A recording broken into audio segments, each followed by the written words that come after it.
네, 시청자 여러분 안녕하십니까. 출발 마케돈 예민수입니다. 새로운 한 주간 역사적인 시간이 이제 흘러갑니다. 북미 정상회담이 이제 내일 있습니다. 싱가포르는 뭐 벌써부터 미국과 북한의 정상들이 도착해서 언론들도 보도를 하면서 굉장히 뜨거운 곳으로 전 세계적으로 주목을 받고 있는데요. 반면에 G7 정상회의가 열렸던 캐나다는 썰렁합니다.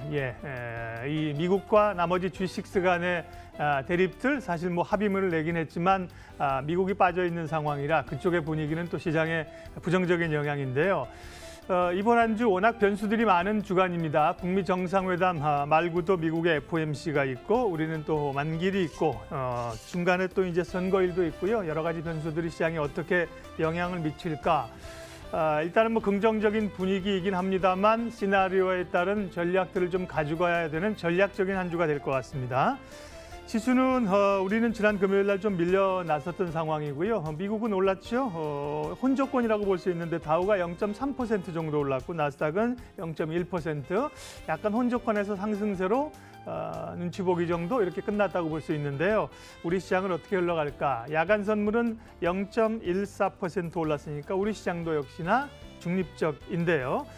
경협주들이 다시 힘을 받을는지 아니면 또 IT가 갈런지 새로운 모멘텀이 있을런지 이번 주 시장 이야기 전략들 출발 마케돈 1부 지금부터 장영혁 팀장님 먼저 만나서 시장 분위기 읽을 텐데요. 시작하겠습니다.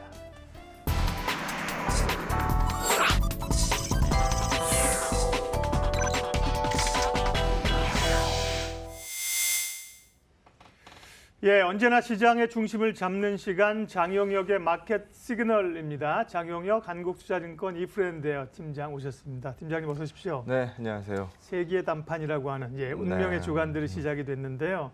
말씀드린 것처럼 북미 정상회담은 이제 기본이고 그 밖에 챙겨봐야 될 변수가 이번 주에 있죠? 네, 뭐 어제 뉴스 보신 분들 뭐 최근 뉴스 다 마찬가지인데요. 북미 회담 얘기가 한 30분쯤 나오고 그 뒤에 이제 선거 얘기가 조금 붙어서 나오고 그리고 이제 뉴스가 끝납니다. 그만큼 이 시장 뭐 관심도가 상당 부분 이 북미 회담으로 쏠려 있는 상황이기 때문에 뭐 오는 화요일이죠. 우리나라 시간으로 10시던가요? 우리 10시입니다. 현지 9시. 현지 9시니까요. 그래서 그날 또 한 오후 2시쯤 김정은 위원장이 또 떠난다라고 어제 또 얘기가 나오더라고요. 그래서 좀 얘기 좀 많이 했으면 좋겠는데 일찍 오지 말고 그러면 뭐 그럼 맞춰서 와서 늦게까지 얘기를 많이 하면 좋겠는데 그래서 오는 건 일찍 왔지만 떠나는 건 또 일찍 떠난다라고 하니까 지난 금요일 보게 되면은 분명히 반도체도 없었고 바이오도 없었고 남북도 없으니까 시장이 매가리가 정말 없는 거죠. 상승 종목 수가 굉장히 위축되는 시장이었거든요. 그래서 뭐 이 셋 중에 하나라도 있어야 시장 분위기가 잡히는데 그래서 그게 굉장히 아쉬웠었던 금요일 시장이고요. 뭐 뚜렷한 이유는 없었어요. 금요일 날 우리 시장이 왜 이렇게 좀 처지나요? 라는 부분에 대한 뚜렷한 이유 없이 좀 약했었고요. 금주에는 삼성전자가 좀 밀렸었죠. 네, 삼성전자, 하이닉스 마찬가지로 크게 밀렸었고요. 뭐 그랬으면은 바이오나 이 남북 쪽에서 시세가 일반적으로 나왔었는데 금요일 날 같은 경우에 그쪽도 시세가 없으니까 시장이 전반적으로 그냥 축 처져 있었던 거죠. 그래서 금주의 요 이벤트 거리들 한번 보시면 일단 뭐 세기의 단판 뭐 모든 언론들이 싱가포르로 모여들고 있는 상황입니다. 그래서 이 화요일에 있을 북미 정상회담 우리한테 중요할 수밖에 없죠. 수요일 날 우리는 하루 쉬어요.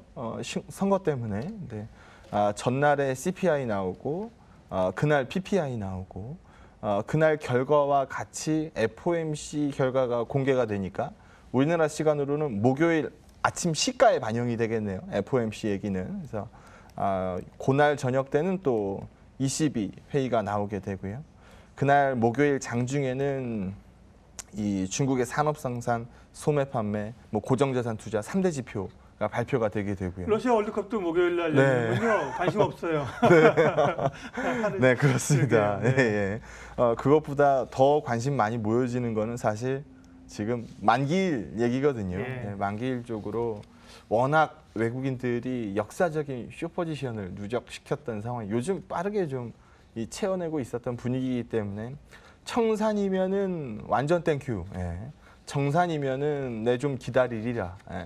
매도 롤오버가 아예 안 넘어갈 수는 없으니까 이제까지 69 스프레드, 뭐 그전에는 36 스프레드 타고 넘어왔었던 공격적인 롤오버에서만 조금 돌아 나왔으면 좋겠다. 뭐 요 정도 가이드 갖고 있는 상황이죠. 그래서 금주에 뭐 위에 써놓은 것처럼 주요한 이슈가 모두 다 집중이 돼 있는 상황입니다. 그래서 여기 기록은 안 돼 있습니다. 금요일 날 BOJ까지 열리니까 이 목요일, 금요일 양일간 중앙은행 데이라고 충분히 부를만 할 것 같고요.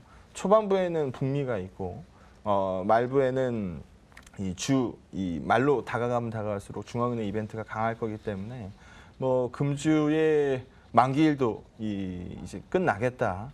방향성 결정에 대해서 충분한 힌트를 받을 것으로 보여집니다. 일단 저는 아랫방향보다는 윗방향 쪽으로 보고 있습니다라는 의견을 많이 말씀드리고 있고요. 방송에서 여러 번 제가 이 비슷한 표현을 썼는데 못 오르는 증시는 빠집니다. 뭐 경험적으로 보면 그렇죠. 충분히 호재가 많이 나오고 있는데 그래도 못 오르는 증시는 결국 빠지더라고요.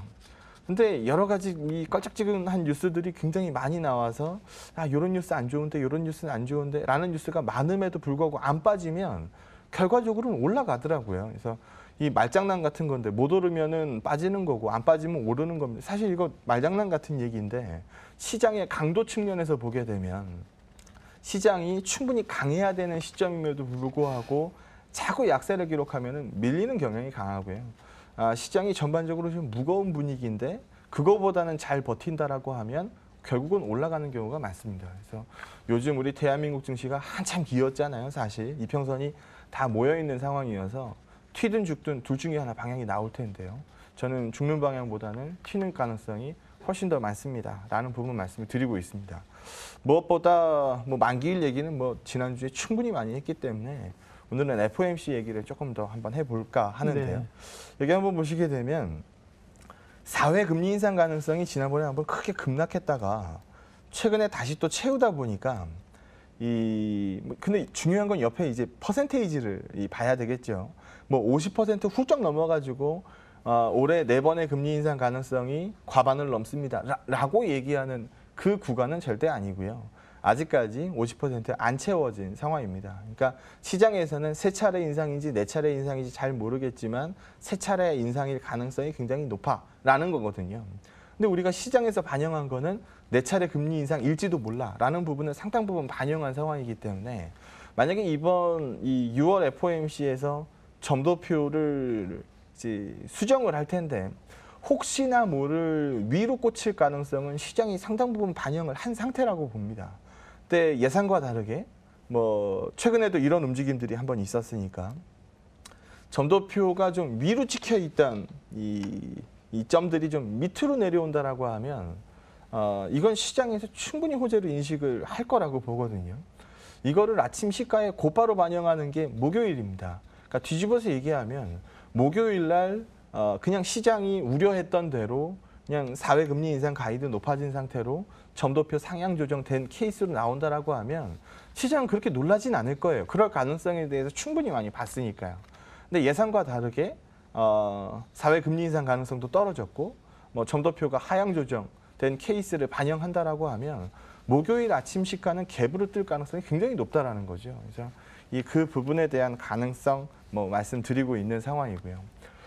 긴 그림으로 물론 요즘 짧은 그림도 못 맞추는데 긴 걸 어떻게 맞추겠어요? 라고 얘기할 수도 있겠습니다만 긴 그림으로 한번 보게 되면 올해 예상되는 금리 인상 횟수는 이제 이 금리 선물에 반영되어 있는 이 가능성 지수로 추정을 한 건데요.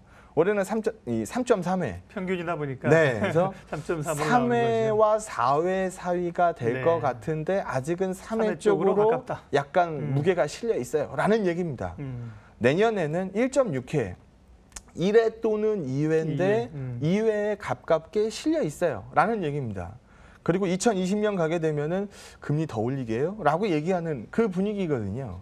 그러니까 향후 올해 3번이 됐든 4번이 됐든 금리가 한번 오르고 나면 내년에 추가적으로 오를 수 있는 금리 룸은 0.5%, 2회 인상이니까 0.5%. 그러면 그 다음 연도까지 롱텀 금리로 적용을 한다고 하더라도 3% 못 넘는다는 얘기입니다. 그래서 지금 이 그림상으로 봤을 때 달러가 가장 상승 압력을 받을 수 있는 시기가 여기서 보는 2018년도라는 얘기고요. 이 블룸버그나 이런 데서 이 자료를 제공을 하니까 달러 인덱스의 장기 추정치, 이 컨센서스를 한번 보게 되면 최근에 달러가는 올랐지만 향후 이러한 이유 때문에 올해가 금리 인상이 가장 많고 내년에 줄고 내후년에는 금리 못 오를 수도 있을걸요 라는 이 가이던스이기 때문에 달러 인덱스의 추정치는 하향 쪽으로 방향을 잡게 됩니다.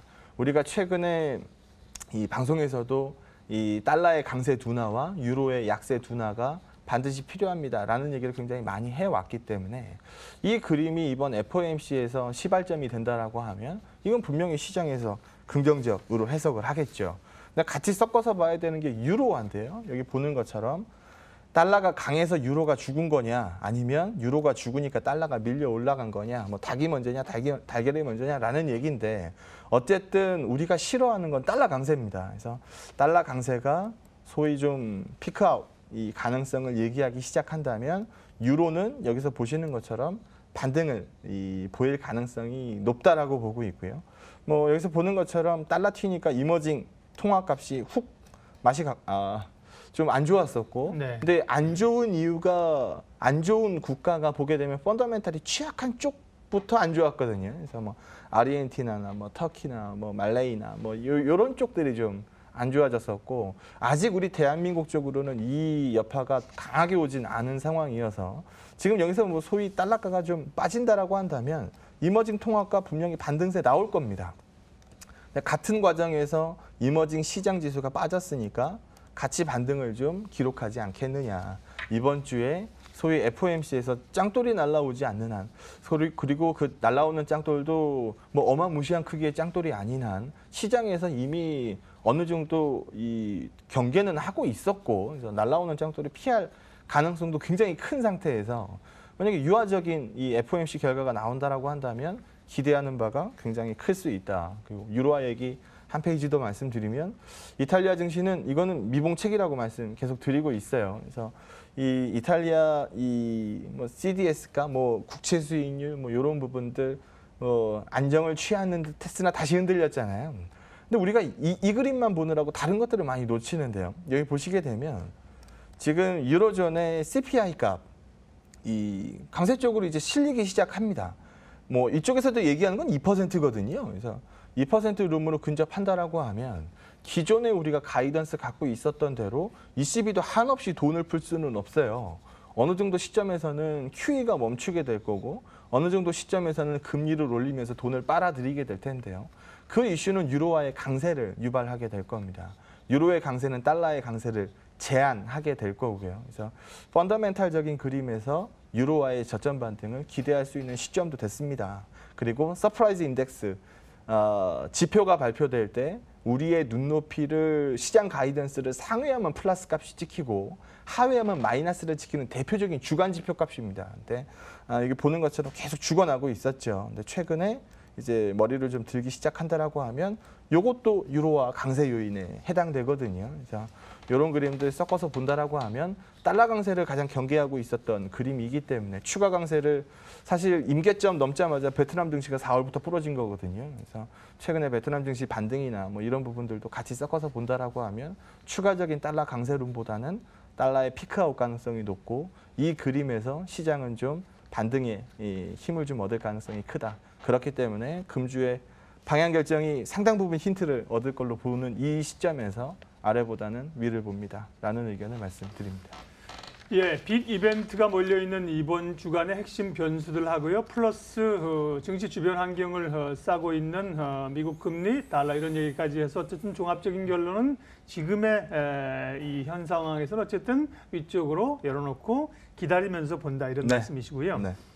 자, 그러면 이제 시장의 중심을 얘기해 볼 텐데 여전히 뭐 세 개의 축 말씀을 하고 계십니다. 네. 경협주 그리고 IT, 바이오.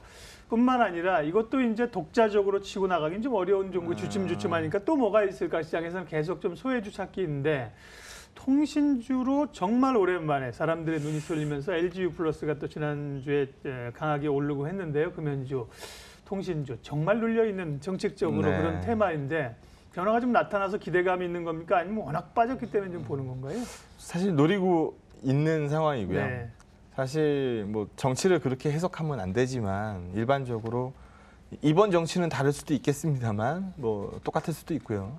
이제까지 과거의 정치를 한번 보게 되면 선거철까지는 간도 떼어질 것 같은 정책들이 많이 나오고요. 네. 선거 딱 지나고 나면은 저번에 그거 어떻게 됐어요? 그러면 그 좀 어려울 것 쉽지 같아요. 않아. 네, 네. 어려울 것 같아요. 그럼 왜 약속 안 지켜요? 아니 전 정권도 그랬잖아요. 뭐 이런 식으로 해석들 많이 하잖아요. 그래서 사실 통신주는 지금 현 정부가 만든 최고의 저점 매수 기회를 제공하고 있는 겁니다. 민간 기업이잖아요. 민간 기업인데 이 공공재 성격을 대입시키면서 이 가격 결정에 정부가 개입하겠다라고 얘기하는 거는 이건 공기업화 시키지 않는 이상 뭐 맞는 얘기라고 사실 볼 수 없거든요. 그리고 보편요금제라는 그러니까 기본료 철폐라는 카드가 제일 처음에 나온 거고 이게 말이 안 되니까 그만큼의 이 통신료 다운을 시키기 위해서 보편요금제라는 거를 이 도입하려고 시도를 하고 있는 거고 요게 지금 선거 이 기간 동안에 계속 협의를 거치면서 공을 지금 이 국회로 넘긴 상황이거든요. 그러면 향후에 이것도 법안이기 때문에 이 법을 만들려면 여야가 합의해서 만들어줘야 되는 게 보편적 요금제입니다. 근데 이게 소위 쉽지 않을 것 같다라는 가이던스는 모두 다 알고 있지만 워낙 이 말로 나오는 뉴스들이 이 통신요금 인하 쪽에 무게를 둬서 얘기를 하고 있었기 때문에 사실 통신주 시세가 굉장히 안 좋았습니다.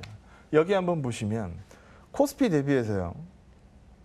코스피는 한 차례 빠지고 나서 소위 버티면서 요 고점 대비 낙폭이라고 해봐야 사실 진짜 얼마 안 되거든요. 통신주는 한 번 흘러내리고 나서 지속적으로 지금 이 압박받고 있는 상황이기 때문에 뭐 여기서 보는 것처럼 격차가 굉장히 큽니다. 그러니까 시장 대비해서 큰 폭의 언더를 때리고 있었던 거죠. 뭐 그 이후로는 뭐 이 약정 할인율도 높이고, 그러니까 ASP가 떨어지는 요인들 얘기를 굉장히 많이 했어요. 근데 뭐 저도 과거 방송에서 뭐 몇 번 말씀을 드렸습니다만 통신주가 이 마케팅 비용으로 조 단위를 쓰는데요. 그러면 어닝이 쪼달릴 것 같으면은 가장 먼저 할 행동은 비용 컨트롤서부터 하겠죠. 그 비용 컨트롤 하는 부분을 보여드리는 그림인데 뭐 최근 막대기만 보시면 될 것 같아요. 이거 월별이니까. 그래서 과거 레벨은 한 요 정도 레벨이었다라고 한다면 요즘 레벨은 한 요 정도 레벨 됩니다. 이만큼 다운된 거거든요. 네. 이게 번호 이동수 표시하는 겁니다. 우리 번호 이동하고 통신사 갈아타면은 뭐 일반적으로 뭐 해주나요? 그 대리점에서 아우 돈 내시게요. 돈을 왜 내요? 우리 옮겨 오시면은 이 최신폰 공짜로 요즘 공짜로 주는 걸리면 안 되니까 굉장히 싸게 드립니다. 근데 음성적으로 공짜로 주는 이 그런 부분도 굉장히 많죠. 그거 이벤트 누가 걸어요? 그 결과적으로 통신사가 거는 거거든요. 그래서 이 통신사가 소위 마케팅 비용을 쏟아 부을 수밖에 없는 이슈인데 그게 최근에 많이 떨어졌습니다. 그만큼 나가는 비용이 줄어든 거죠. 그리고 여기 한번 보시게 되면 뭐 이 박사님 얼마짜리 요금 쓰시는지 모르겠지만 우리 한번 까놓고 얘기를 한번 해보죠. 이 보편요금제로 와서 1기가 데이터 상품을 2만 원대에 쓰게 됐다. 한번 가정을 해봅시다. 네. 1기가 가지고 쓰실 수 있습니까? 불가능하죠. 네, 와이파이가 불가능합니다. 많아도, 예. 네, 뭐 전 도심에 공공 와이파이가 빵빵하게 나오지 않는 이상 1기가 가지고 지금 깔려 있는 앱 업데이트 하기도 사실 바쁠 것 같거든요. 예. 그래서 그 요금제로 만족하겠습니까? 라고 물어보면 그건 또 아니라고 대답이 나옵니다. 그러면 우려하는 건 이겁니다. 기존에 지금 3만 원대 요금이 2만 원대 요금으로 1기가 상품이 지금 3만 원 정도 하니까 3만 원대 요금으로 가 있으니까 요게 밑으로 떨어지면 그 위에 2기가짜리, 3기가짜리도 똑같이 밑으로 좀 하향이 되지 않겠습니까? 라고 얘기하는 거거든요. 네. 맞는 얘기입니다. ASP 하락의 요인을 갖고 오기 때문에 우려되는 거지. 보편 요금제가 들어와서 모두 다 2만 얼마짜리 요금으로 쏠릴 겁니다를 우려하고 있는 건 아니라는 거죠. 그래서 얼마 전에 KT가 내놓은 상품을 한번 보게 되면 지금 부가세 포함해서 3만 3천 원이니까요. 3만 원짜리 요금을 낸 겁니다. 1기가 이 속도 이 제한 없이 네. 1기가를 3만 원 요금으로 준 거예요. 그러니까 부가세 포함해서 3만 3천 원이 된 거죠. 그럼 이게 보편 요금제에 상당히 근접한 요금제입니다.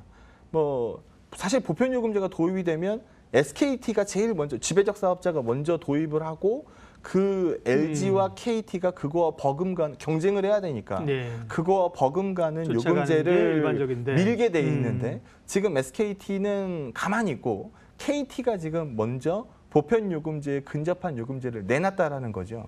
근데 여기 한번 보시게 되면 1기가 주고 33,000원으로 내리면 네. 기존보다 몇천 원 떨어지죠. 몇천 원 떨어집니다. 그리고 그 위에 요금제도 조금씩 뭐 하향을 겪겠죠. 하지만 모두 다 보편 요금제로 쏠린다라는 가정은 아니다라는 결론을 충분히 뒷받침하게 됩니다.